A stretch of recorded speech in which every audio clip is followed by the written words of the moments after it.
आज घरे बनला delicious egg biryani. Hello hi नमस्कार, मु स्वागत करुच्ची आपण मानक मोर गोटे फ्रेश मिनी ब्लॉग को। सकाळ सकाळ उठी गाधोई पाधोई सारी रेडी हो गली।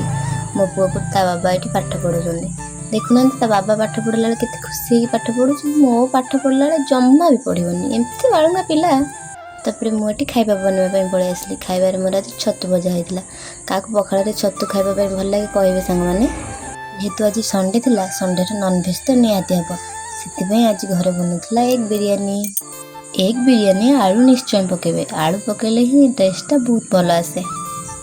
आपण मैंने तो जानते ए गरमटा केते जोर होपर चुली रोषे करवा केते कष्ट आपण मैंने सेटा बुझी पारे। कहीं बहुत लोग मो पर चुली रोषे कर खावाई भल पाती।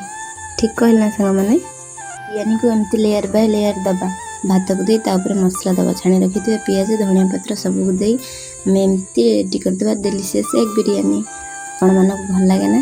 जदि भल लगे निहाती कमेंट करेंगे। मो फुल रेसिपी निश्चय नहीं आसबि आपण मानक। जेहेतु आज संडे थिला, संडे तो मु नॉनभेज खाएनी, से मो सिंपल साधा वे छतु मसला बनै देथिले। मो स्वामी तांकर सेठी नॉनभेज खाउथिले आ मु पखाळ सांगे छतु भजा छतु मसला खाउथिले। पखाळ खाई सारिबा पर एमती गोटे निद होइतला, ए कुनी चढ़ी सबू निद मोर भांगीदेला। हौ छाड़, संध्या बेले टे चा करी पी देथिली।